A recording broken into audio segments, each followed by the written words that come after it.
Meu querido James Onig, deixa eu arrumar aqui todo o nosso suporte. Vamos colocar aqui os nossos nomes na tela. Seja bem-vindo. Temos muito o que falar com relação a esse processo que está sendo chamado de crise diplomática entre Brasil e Israel.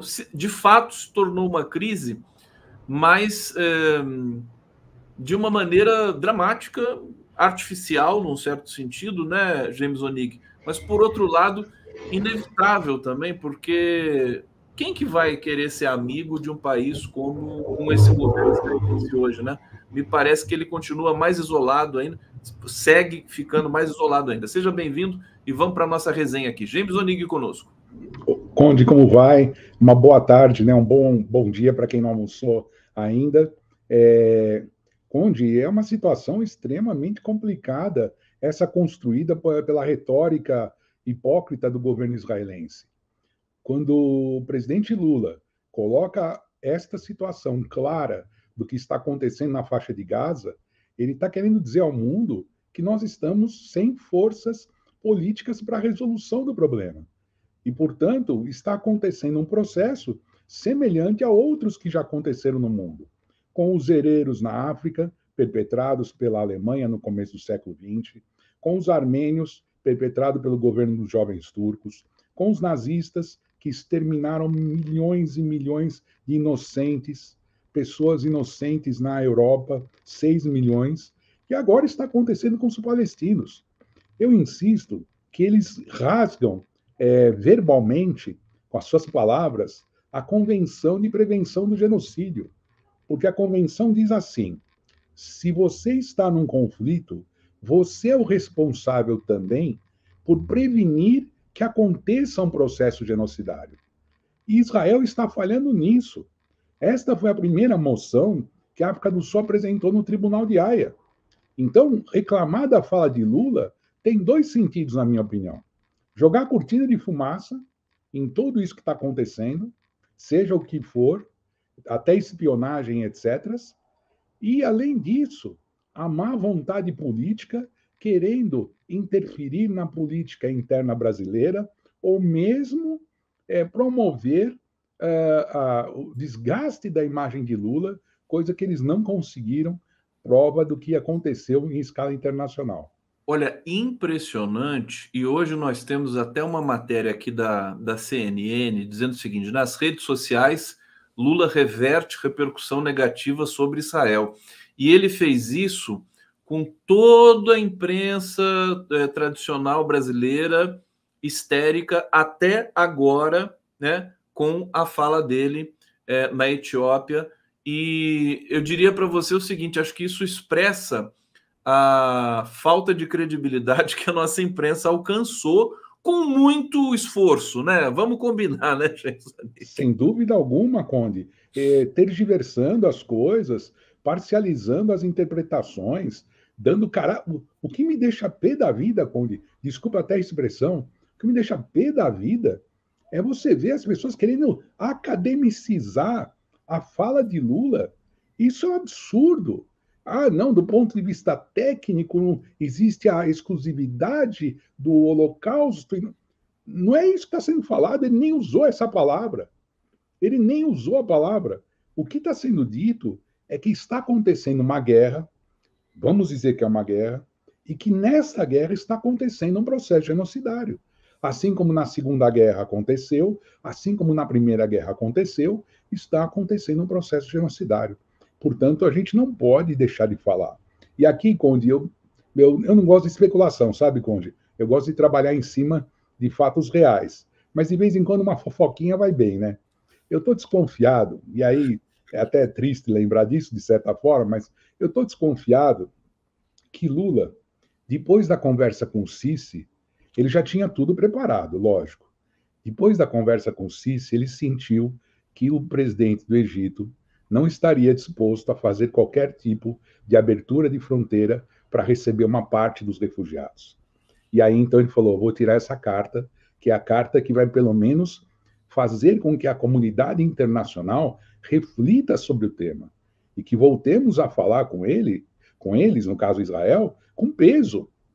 Porque quando ele volta para Addis Abeba, quando ele vai para Addis Abeba para a reunião da União Africana, ele vinha já do Egito, que foi um encontro importantíssimo com um dos nossos principais parceiros africanos, ele já vinha preocupado com o tema.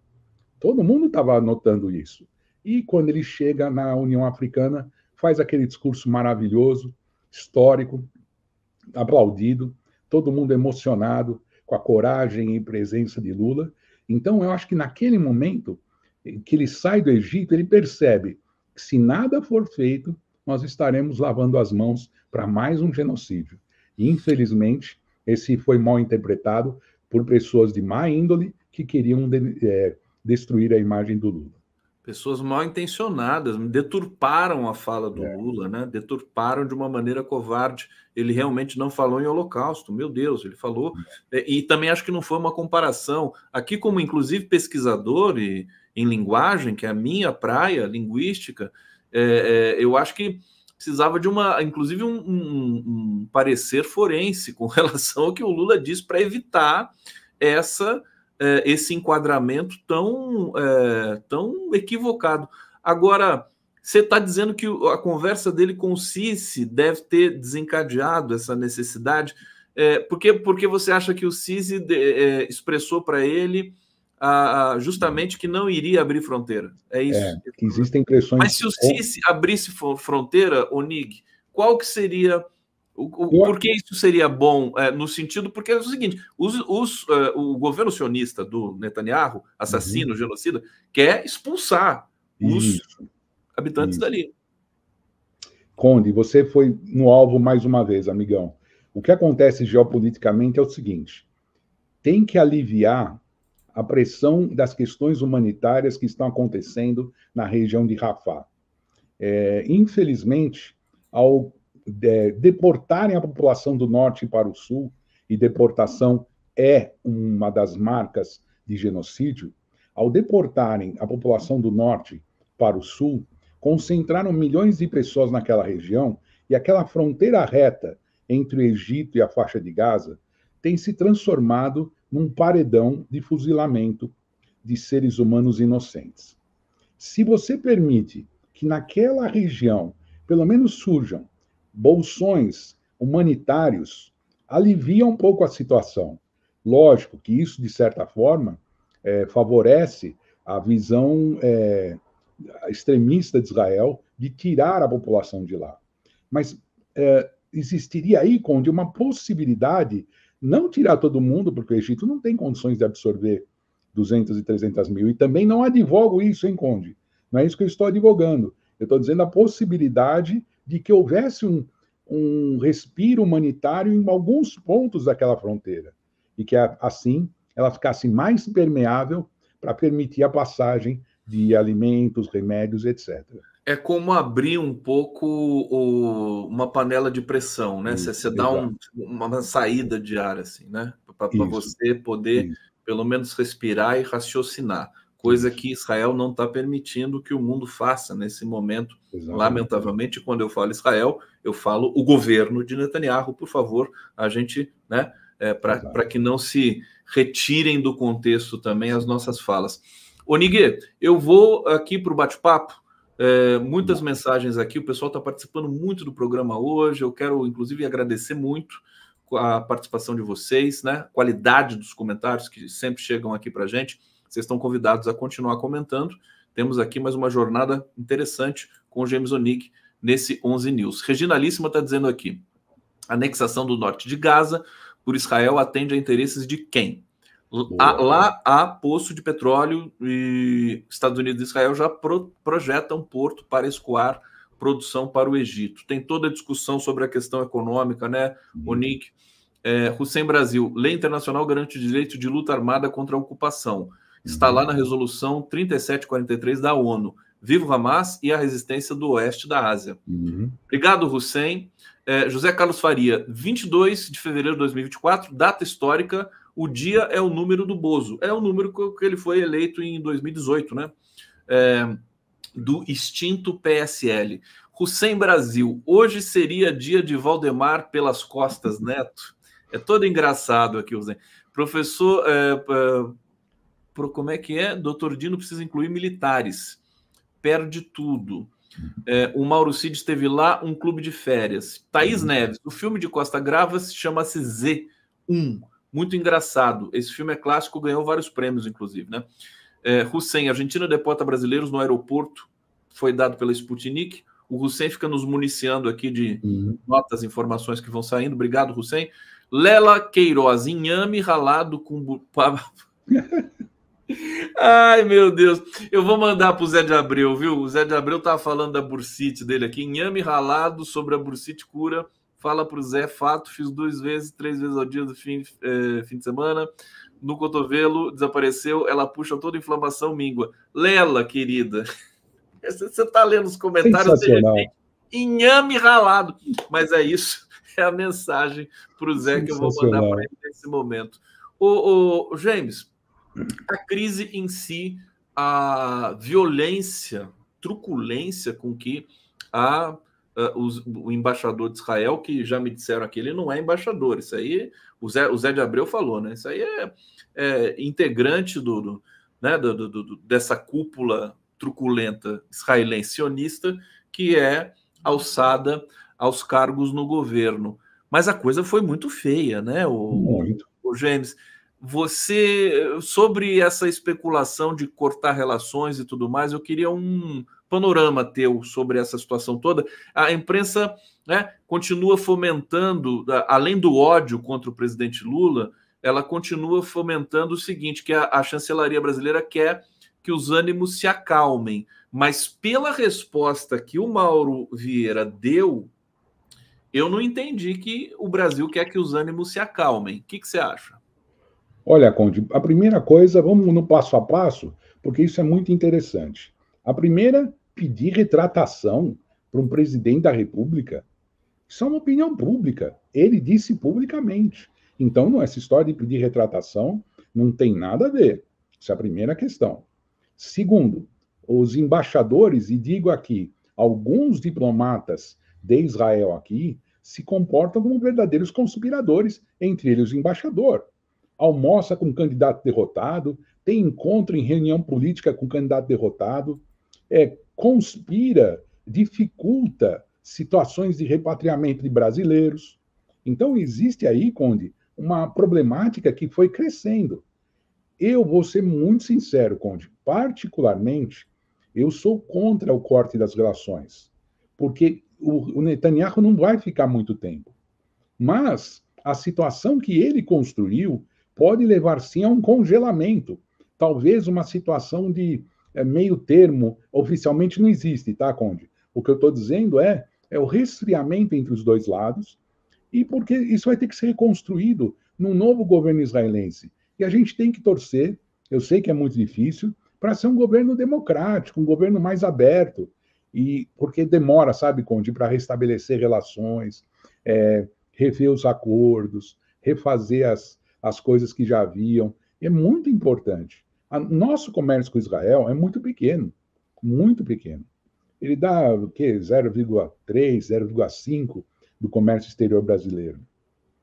Mas nós temos que manter, porque efetivamente o Brasil precisa desse leque de nações que estejam alinhadas com a nossa economia, que agora já é a 9ª economia do mundo.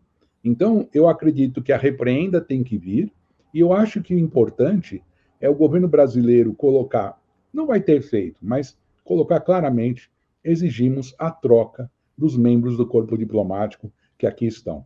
Se vocês exigem retratação, nós exigimos que haja a troca do corpo diplomático, porque esses caras conspiram contra a nossa democracia. E o Lula não tem que se retratar nada, seria nada, profundo.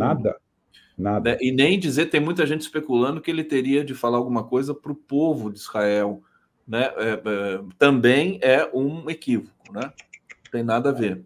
Ele pode falar, se ele quiser, depois, numa entrevista, alguma coisa, dizer, como ele sempre disse, do apreço que ele tem ao povo de Israel, simplesmente. Não tem nada a ver com o tema é muito delicado, né, Conde? O tema é muito delicado. E o Lula teve a sensatez e a inteligência de ir no problema. Ele não mexeu em mais nada. Ele foi no problema. O problema é que estão matando crianças inocentes e civis. E esse problema precisa ser resolvido, porque abre precedentes daqui para frente, numa necessidade que nós temos de reorganizar a governança global. James Onig aqui no nosso 11 News. Deixa eu trazer o Hussein mais uma vez aqui. Roteiro: Lula vai usar a Assembleia Geral da ONU para democratizar o Conselho de Segurança, aumentando o número de membros e acabando com o veto. Gigante. É isso que o Mauro Vieira não falou exatamente isso na abertura dos trabalhos do G20, mas a gente sabe a posição do governo brasileiro, né? José Carlos Faria: Onig, onisciente e onipresente no YouTube. Onig, onisciente e onipresente. Olha que bonito. Saudações tricolores ao querido torcedor mosqueteiro. Obrigado. Patriotário arrependido, saúda da papuda. Adorei. Zé Carlos. Fantástico. O Zé Carlos, ele saiu de patriotário no carnaval, arrasou. Arrasou. Sensacional. Hussein Brasil: diplomacia sim, tolerar fascista não, expulsar já. Onig, onisciente, onipresente. Vamos falar sobre a visita do Blinken depois do G20.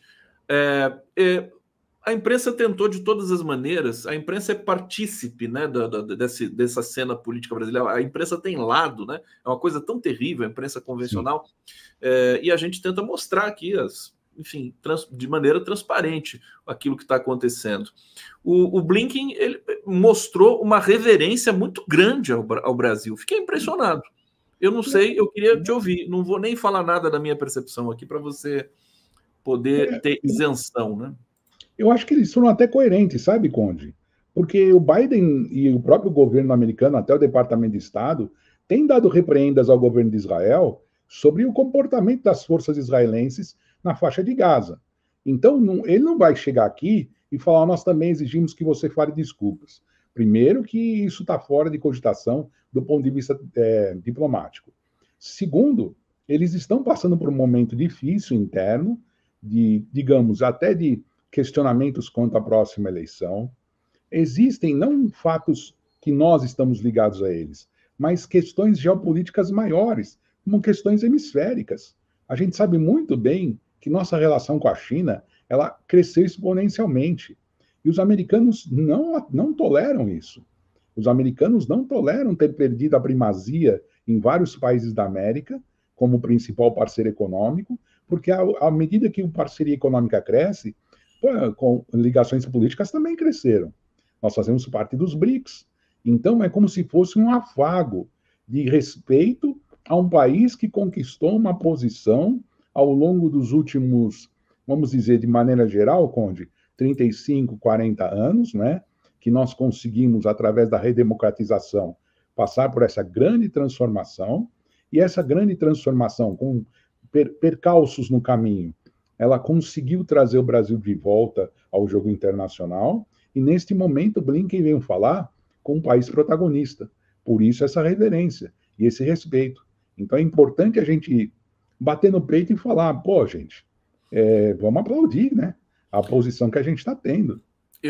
O que o Blinken me passou com as declarações que ele deu, com a linguagem corporal, enfim, com a expressão dele diante do Lula e tudo mais, que são coisas que a gente precisa perceber, né? É que ele respeita o Brasil e muito, né? O Brasil é importante. Ele disse isso literalmente, né? O Brasil é muito importante nessa articulação internacional, né? Para a gente fazer. É impressionante, eu vejo que você fica satisfeito, eu fico também, viu? O Brasil recuperou o respeito, né? Sim, sim. Sim, se jogar para fora, que foi praticamente uma agenda do presidente Lula no primeiro ano de governo, foi necessária, porque nós temos posições a defender, Conde. Nós somos a nona economia do mundo. E isso só se defende com uma diplomacia engajada nos temas internacionais. As pessoas acham que é turismo, as pessoas acham que é frescura. Não, você está em todos os fóruns, conversando com todos os parceiros, correndo para lá e para cá, é para garantir nossas posições num mundo onde a economia ainda é muito importante. E nós temos essas posições para defender, apesar de nossa matriz econômica ter os seus problemas internos, nós precisamos reindustrializar o país, temos uma série de tarefas a cumprir. Mas a posição que nós temos hoje nos obriga a estar atentos para o mundo que vai vir aí. E o Blinken, ele pediu audiência com o presidente Lula, seria uma audiência de 1 hora, o Lula atendeu gentilmente, né? Porque o secretário de Estado não, ele não, o similar dele, né, não é presidente da República, evidentemente, a não ser quando, né, ele circula pelos países que têm menos respeitabilidade, lamentavelmente, eles botam o presidente para falar com o secretário de Estado. Mas eu fiquei realmente impressionado com essas cenas e a conversa se estendeu. Eu não estou aqui dizendo que o Blinken é uma pessoa encantadora, né? Eu estou dizendo simplesmente que ele representa o governo dos Estados Unidos e que costuma ser truculento também em alguns momentos. O G20, discurso do Mauro Vieira, claro que você viu e claro que você deve ter também ficado, enfim, pelo menos atento, né? Porque coisas ali que não costumam ser ditas na cena internacional, o Brasil se colocando como o indutor de uma nova governança global. Exato. Fala para a gente um pouquinho sobre o Mauro Vieira e sobre o G20 no Brasil. A afirmação de que nós não toleraremos, numa nova ordem internacional, numa nova governança global, que as coisas sejam resolvidas por meios militares, é transcendental pelo volume, pelo volume de pessoas de grande importância que estavam envolvidas nessa região. A reunião dos chanceleres, ela mostra a posição do Brasil, que agora lidera o G20, organiza a pauta das reuniões e, portanto, a fala do nosso ministro das Relações Exteriores é a fala de um governo que está comprometido, até o último fio de cabelo, a estabelecer um novo padrão de resolução dos conflitos internacionais. Isto é uma ideia impressionantemente marcada pela experiência que nós tivemos no passado e que agora, com toda a expertise construída pelo Itamaraty, pode ser colocada em prática na medida em que estamos diante do alvorecer, né, de uma nova ordem onde o multilateralismo precisa ser reconstruído.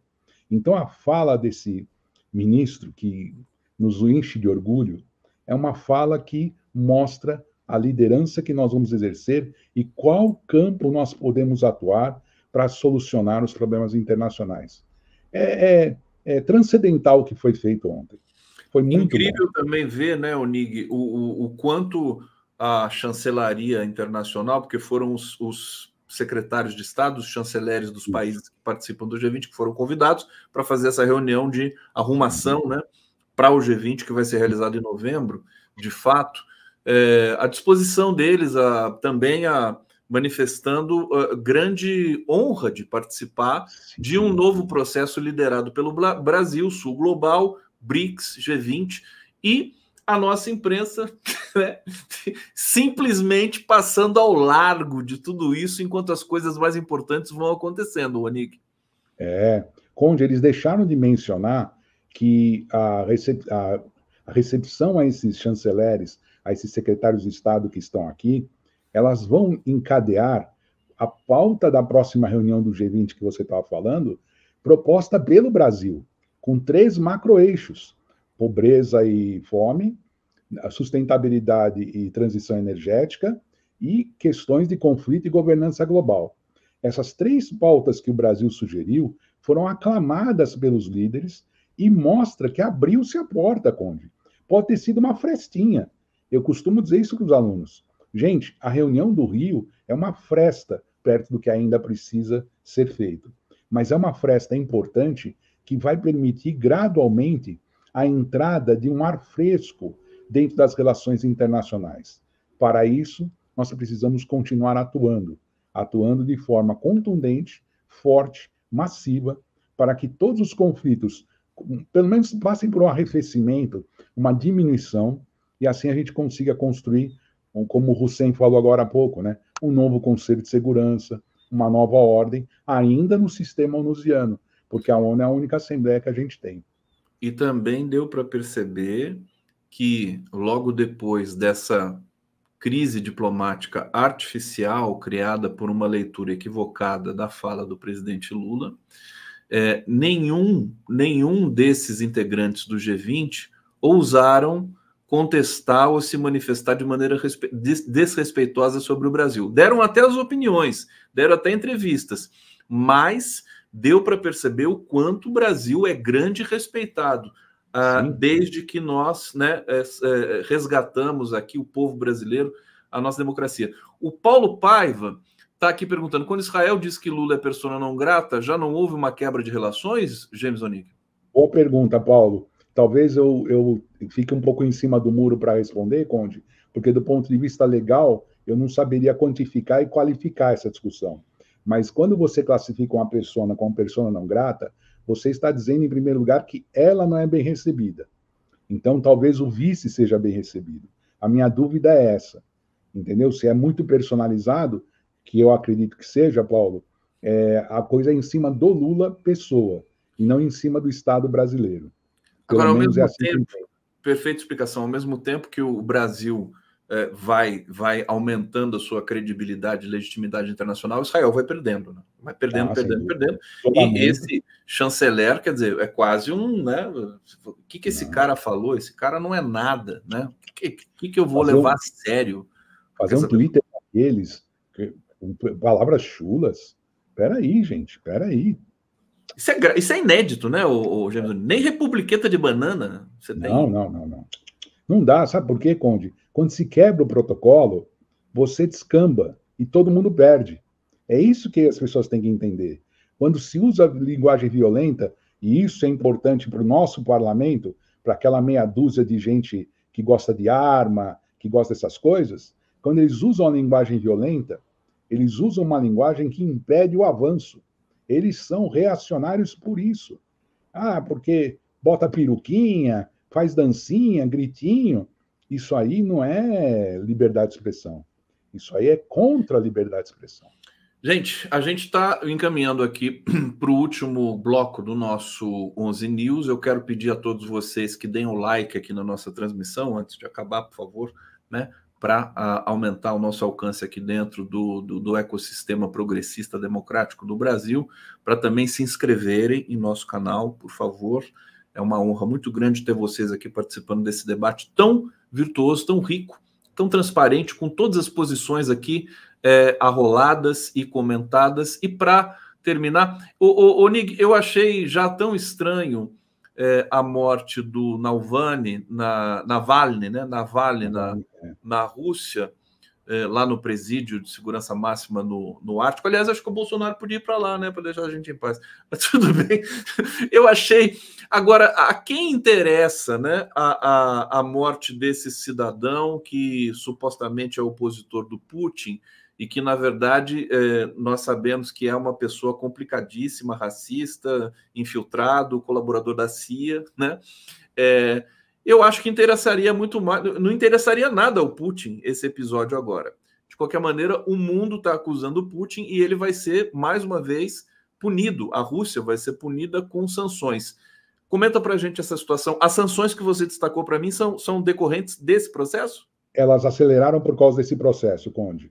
Me parece que mais 30 ou 40 pessoas russas, são executivos, líderes governamentais, terão suas contas e passaportes ou autorizações para viajar para a Europa cancelados.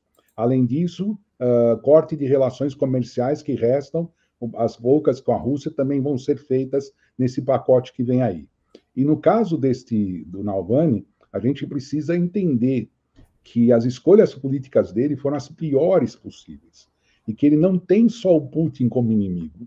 Isso é importante a gente dizer. Navalny, ele começou a sua carreira política como um jovem destemido, lutando por melhores condições, liberdade, vai para Yale estudar lá, fazer o programa de avanços globais que a Universidade de Yale tem, sustentado com becas, com bolsa de estudos da indústria farmacêutica dos Estados Unidos, e quando ele volta, aí sim ele volta com apoio, ou apoio financeiro, ou apoio logístico dos Estados Unidos, e cria uma pauta, cria partido, participa de organizações antiputinistas. Porém, ele ataca também outros grupos que, lógico, estão na oposição também, mas tem um outro tipo de approach, um outro tipo de aproximação com o governo de Putin. Então, ele tem inimigos entre as máfias russas, ele tem inimigos espalhados pelas outras repúblicas. Então, não é só o Putin que queria a morte dele. Tanto é, Conde, que uma das maiores manifestações de apoiadores dele não aconteceu na Rússia, porque eles saíram de lá, né? Sabe onde aconteceu? Pode ser a coisa mais engraçada. Aconteceu na Armênia. Eles foram para em frente da embaixada russa, os russos que moram na Armênia, que apoiam Navalny, foram para frente da embaixada russa em Erevan, na capital, protestar. Então tem gente que apoia ele nas repúblicas, tem gente que é contra ele. Então não vamos personalizar só no Putin. Concordo contigo. É um opositor. A gente sabe, o currículo do rapaz não é, vamos dizer assim, do Putin não é um currículo de gente que brinca de ursinhos carinhosos, né? Vamos brincar um pouco para levar na leveza, né? Mas a gente sabe muito bem que é difícil o Putin passar batido dessa. Mais uma vez, a Europa vai cair matando. O que me passa a ideia também, no campo da especulação, Conde querido, que esses caras assumiram que a Ucrânia perdeu, né? Se vai aplicar uma maior sanção... né? Se tem que recorrer a isso... Então, é difícil, é difícil. James Onig, 11 News vai chegando ao final. Eu quero agradecer todo mundo que nos acompanhou. Você quer falar alguma coisa? Posso biscoitar, como diz a garotada? Claro! Então, hoje, gente, se quiser continuar essa discussão, agora às 14h, eu vou estar com o pessoal lá do Sul, da Rede Estação Democracia, dos sindicatos do Sul. A gente vai estar discutindo sobre também a questão palestina.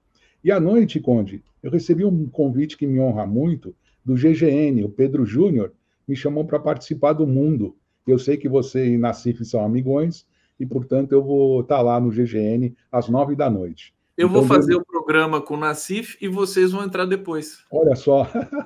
Então, biscoitei, como diz a garotada. Biscoitou total. Esse programa das 2 horas vai ser transmitido, você sabe, o canal, o YouTube? Estação Rede Democracia, no YouTube. Estação Rede Democracia, quem quiser continuar ouvindo esse mestre, esse grande especialista e generoso e amigo, James Onig. Agradecer a todos que nos acompanharam aqui. Continuem com a nossa programação também, porque hoje é um dia muito importante, é um dia crítico, né? Tem o depoimento do Bolsonaro e dos outros 13, né, integrantes da quadrilha, e mais o Flávio Dino assumindo a sua cadeira no STF. Nós vamos dar cobertura total a todos esses eventos.